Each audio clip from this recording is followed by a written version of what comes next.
प्रिय विद्यार्थियों, आप सभी का एक बार आज की इस ऑनलाइन पाठशाला में आंकिक प्रश्नों की सीरीज़ में स्वागत है।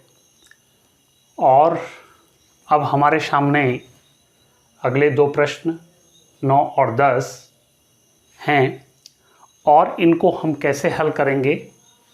तो देखिए, सबसे पहले हमारे पास प्रश्न संख्या 9, इसमें क्या दे रखा है इसको हमें पढ़ना है। पहले, एक प्राथमिक कुंडली में 3 एम्पीयर की धारा को 0.001 सेकंड में शून्य कर दिया जाता है, तो द्वितीयक कुंडली में 15,000 वोल्ट का प्रेरित विद्युत भाग बल उत्पन्न होता है। कुंडलियों के बीच प्रेरण गुणांक की गणना कीजिए।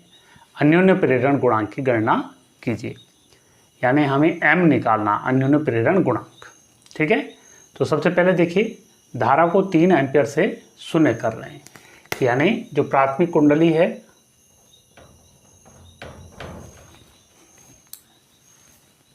ये, यानी डेल्टा I1 बराबर 0 माइनस 0.3 एम्पीयर, तो ये हो जाएगा माइनस 0.3 एम्पीयर। कितने समय में हो रहा है ये? Delta T. समयांतराल क्या हो गया? 0.01 सेकेंड। ठीक हो गया। कितना प्रेरित विद्युत भाग बल हो रहा है सेकेंडरी कॉइल में? E2 is equal to 15,000 volt. कुंडलियों के बीच अन्योन्य प्रेरण गुणांक हमें निकालना है। m is equal to question mark. देखिए, m बराबर होता है -E2 अपॉन डेल्टा I1 बटे डेल्टा टी। आपको ध्यान होगा ये अन्योन्य प्रेरण गुणांक का सूत्र होता है। चलिए इसमें मान रख लेते हैं, 15,000 माइनस अपॉन डेल्टा I1 यानी minus 0.3 upon delta T 0.001। Minus minus बेटा यहाँ पर कट जाएगा और ये हो जाएगा हमारा 15,000 इंटू 0.001 अपॉन 0.3। ठीक हो गया। फिर इसके बाद ये क्या हो जाएगा? देखिए, यहाँ से हम इसकी इंटू कर देते हैं। इसमें एक की गुणा जो है 15 में कर लेते हैं। 15 एकम 15 और फिर 3 जीरो, लेकिन दशमलव देखिए 1 2 3 अंकों के बाद है, यहाँ पर हो जाएगा अपॉन 0.3। ठीक है, 0.3। तो देखिए क्या हो जाएगा ये। फिर यहाँ से ये हो जाएगा हमारा 15 बटे 0.3, यानी ये हो जाएगा, यहाँ से एक जीरो बढ़ जाएगी बटे 3 और 3 पंजे 15, 50 एम्पियर, नहीं सॉरी 50 हेनरी। हम क्या निकाल रहे हैं? हम निकाल रहे हैं इसमें म्यूचुअल कोएफिशिएंट निकाल रहे हैं, म्यूचुअल इंडक्शन कोएफिशिएंट निकाल रहे हैं, यानी m निकाल रहे हैं, म्यूचुअल अन्योन्य प्रेरण गुणांक निकाल रहे हैं। तो ये इसका आंसर हो जाएगा। ऐसे हम इसको फाइंड आउट करेंगे।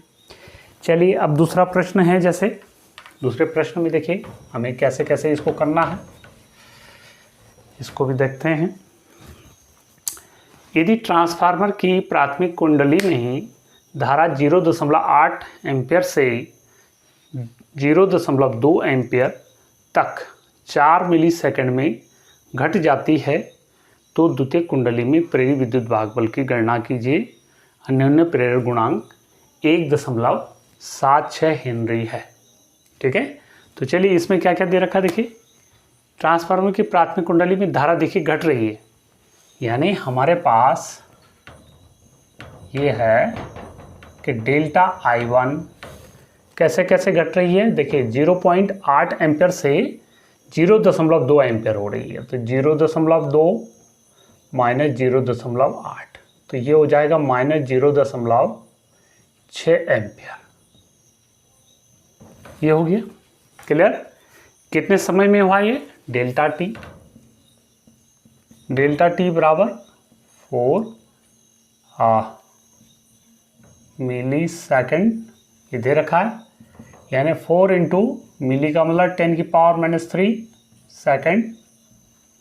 ये मैं बार बार बोलता हूँ, जहाँ पर भी मिली लिखा हुआ है तो समझ लो 10⁻³ सेकेंड हो जाएगा उसकी वैल्यू। ऐसे ही देखिए घट जाती है। कुंडली में प्रेरित विद्युत भागबल की गणना आपने करनी है, यानी E2 आपको निकालना है। लेकिन आपको दे रखा है यहाँ पर देखिए, अन्योन्य प्रेरण गुणांक इस जो कुंडली का है ट्रांसफार्मर की वो है 1.76, यानी M = 1.76। तो कैसे निकालेंगे? देखिए E2 = देखिए बेटा E2 = क्या होता है? M minus M delta I1 बटे डेल्टा टी, ये फॉर्मूला होता है। इसकी हेल्प से हम इसको फाइंड आउट कर लेंगे। देखिए बहुत आसान है, माइनस M माइनस 1.76 और डेल्टा I1 माइनस 0.6 बटे ये 4 × 10⁻³ ठीक है। अब इसको हम सॉल्व करेंगे। अब देखिए कैसे करते हैं। फिर आगे माइनस, देखिए माइनस के इंटू माइनस में तो प्लस हो जाएगा। 1.76 गुणा के 0.6 गुणा के 10⁻+3। देखिए ये -3 ऊपर आकर के +3 बटे 4। अब यहाँ पर देखिए इस 4 की गुणा हो जाएगी, 4 से ये कट रहा है तो 4 चौको 16 हो जाएगा, और 1 बचा 17 में से 16 गया तो 4 चौको फिर 16 हो जाएगा, गुणा के 0.6 गुणा 10⁻3। फिर इसकी गुणा कर दीजिए, 6 चौको 24, 6 चौको 24 और 2 26, 6 चौको 24, 6 चौको 24 और 2 26, यानी 264 और 0.3 अंकों के बाद 1 2 3 1 2 3 गुणा के 10⁻3, या 264 गुणा 10⁻³ गुणा 10⁻+3। अब देखिए 10⁻−3 10⁻+3 विपरीत चिन्ह घट जाएंगे, तो यानी 10⁻−3 10⁻+3 10⁻0, और किसी भी संख्या की घात 0 होती है, यानी 10⁻0 हो जाएगी, तो इसकी वैल्यू क्या हो जाएगी? 1।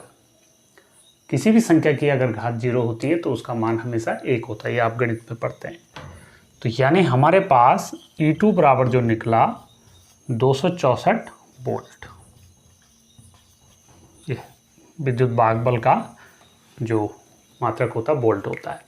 तो द्वितीयक कुंडली जो ट्रांसफार्मर की है उसमें जो प्रेरित विद्युत भागबल आया वो 264 वोल्ट आपका निकल गया।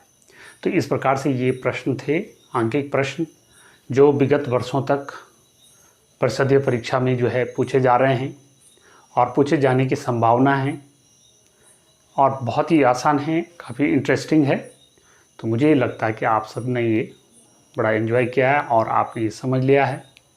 फिर भी अगर प्रॉब्लम होती है तो आप इन वीडियोस को रिपीट कीजिए, इनको सब्सक्राइब कीजिए, लाइक कीजिए, शेयर कीजिए आपस में एक दूसरे को, और ज़्यादा से ज़्यादा देखो। तो कई बार जब देखेंगे तो आपको ये निश्चित रूप से आ जाएगा। फिर भी कई प्रॉब्लम रह जाती तो आप मुझे कमेंट या व्हाट्सएप या फ़ोन के माध्यम से सूचित कर सकते हैं, ठीक है। तो आपकी समस्या के निदान के लिए हर समय तैयार है। चलिए मिलते हैं फिर अगले नए पार्ट में, प्रत्यावर्ती धारा, अल्टरनेटिंग करंट। तो काफ़ी इम्पोर्टेंट भी है, काफ़ी इंटरेस्टिंग भी है। तो बड़ी ऊर्जा के साथ वहाँ पर मिलते हैं। तो तब तक के लिए आप सभी का धन्यवाद।